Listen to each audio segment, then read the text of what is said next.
Capres nomor urut 3, Ganjar Pranowo, menghadiri dialog yang digelar oleh Kamar Dagang dan Industri atau Kadin Indonesia, Kamis 11 Januari 2024. Dialog Kadin yang disiarkan secara langsung di kanal YouTube Kadin Indonesia ini mengambil tema, Bersama Kadin Menuju Indonesia Emas 2045.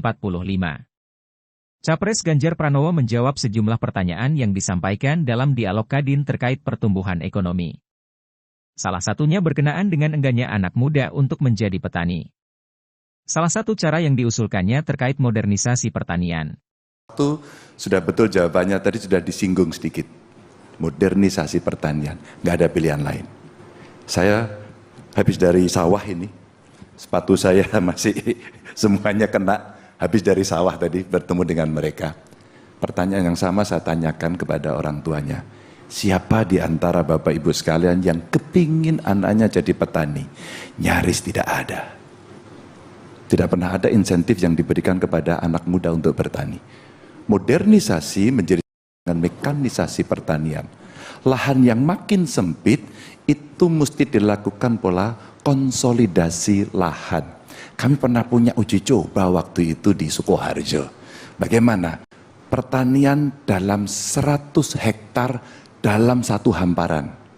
Maka mekanisasinya bisa dimulai dari satu pengolahan tanah dengan traktor.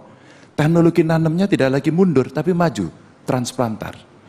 Transplanter inilah yang kemudian akan melakukan percepatan, efisiensi terjadi. Maka pemilik-pemilik lahan yang sangat sempit-sempit itu, kemudian saya tanya, Bapak Ibu, kalau dan Anda nganggur karena diserahkan kepada sebuah ekosistem pertanian baru yang dikelola oleh menurut saya anak muda, Anda mau bekerja apa sebagai sebuah alternatif? Ternyata dia ingin beternak, nggak jauh-jauh dari seputar pertanian dalam arti luas. Ibunya saya tanya, ibu pengen apa? Warung, Pak. Ternaknya pun sampai saya tanya, Pak, sudah keluar, Pak? 3, Pak.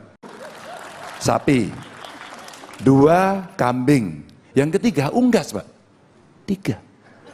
Kemudian korporatisasinya itu bisa dilakukan, mengajak anak muda dilatih, SDM-nya bagus, saprotan-saprodinya disiapkan. Pak, praktek ini sudah terjadi. Tapi saya lihat kenapa hanya anak-anak ini yang mau melakukan. Satu, dia punya ideologi.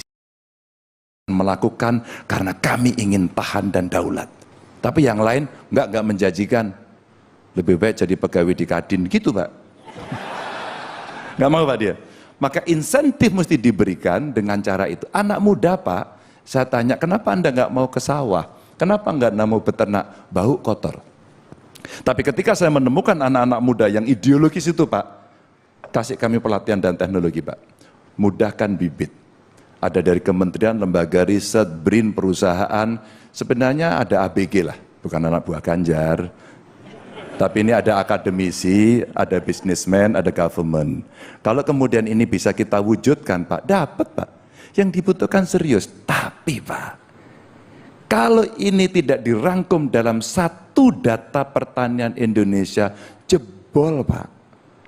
Lahan kita nanti akan tidak tercatat dengan baik, maka ketika kita mencontohkan subsidi pupuk saja, sampai hari ini tidak pernah tepat sasaran.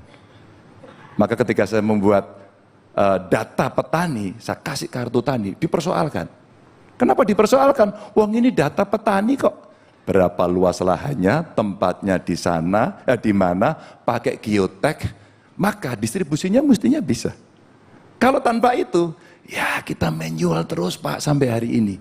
Tiba-tiba jeger kami datang dan ketemu dengan masyarakat semuanya, harga beras termurah sekarang 13.000, pupuk kemudian susah dicari, yang ada tetap jatuhnya mahal. Dan mereka tidak bisa melakukan pemupukan optim. Agung Darmada melaporkan.